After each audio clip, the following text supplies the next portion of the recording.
Greetings, welcome to the Heart of Jesus. This week I'd like to speak to you from an encounter that Jesus has with a blind man in Luke chapter 18. The incident goes like this.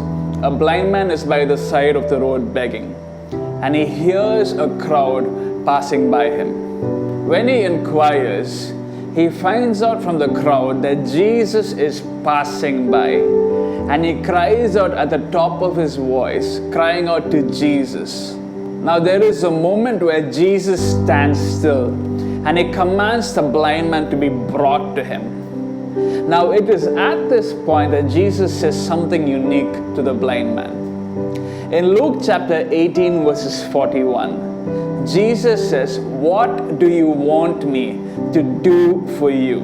Now why would Jesus ask this question to a blind man? Isn't it obvious that when a blind man approaches Jesus, who is well known as the healer, it would be for his healing?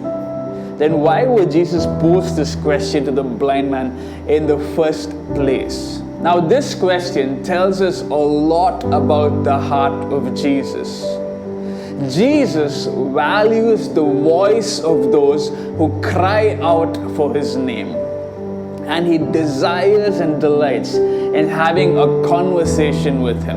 Now keep in mind that Jesus has the discernment to know what the issue of this person is, and he has the authority to fix it. Yet Jesus does not enforce his authority over this blind man. Yet Jesus starts their relationship, starts their interaction with a conversation. Jesus values the moments of our conversations that we get to have with him. Now, as much as Jesus is Lord, and as much as Jesus is the most authoritative person in that place, when Jesus tells the blind man, "What do you want me to do for you?"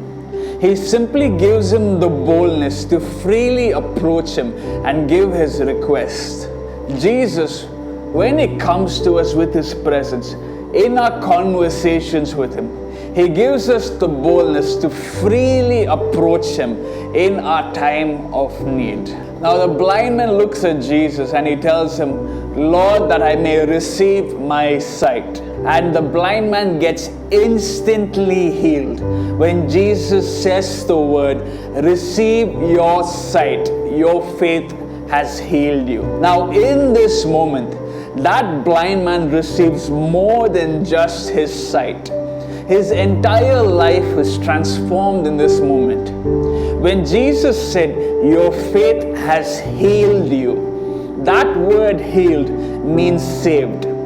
He did not just get a healing. This man, who was known as the blind man, whose identity was connected with that which he was afflicted with, in that moment of an encounter with Jesus, in hearing those words that were spoken out of his mouth, his entire life is changed. He is no longer identified as the blind man now. The trajectory of his life is changed from that encounter onwards.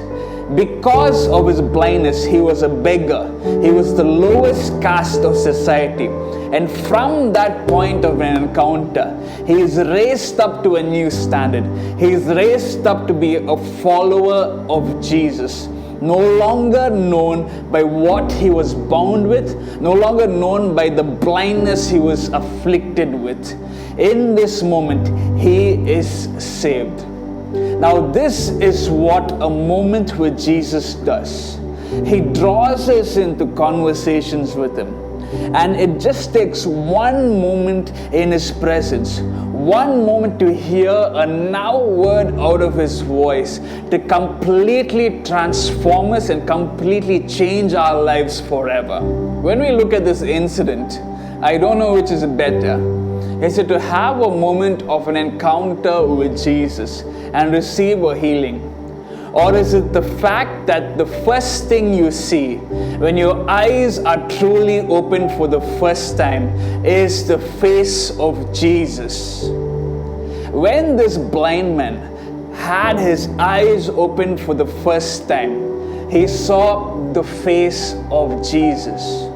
Now that was the moment his life had truly changed. Now that is the pinnacle, that is the point where our prayers can reach. That is the point where our encounters can grow into. And that is the heart of Jesus for us. People of God, irrespective of whatever circumstances or situations that we might have, and we approach them to Jesus, He is our very present help in those times. As much as He has the authority to heal us or to give us the answers for our issues, Jesus desires much more. He desires the voice of those who cry out for His name. He desires the conversations He gets to have with His people. And this Jesus desires to reveal His face to those who will truly seek Him, to those who would really be found by Him. I pray in this week, irrespective of whatever circumstances or whatever situations this new year brings, seek the face and the presence of Jesus, knowing that He loves to hear your voice, knowing that you can cry out to His name and you have an audience with His presence. And from those point of conversations, may He shine His face upon you. May He lift up His countenance towards you. This is the heart of Jesus. Until I see you again, rest and remain gazing at the face of Jesus. God bless you.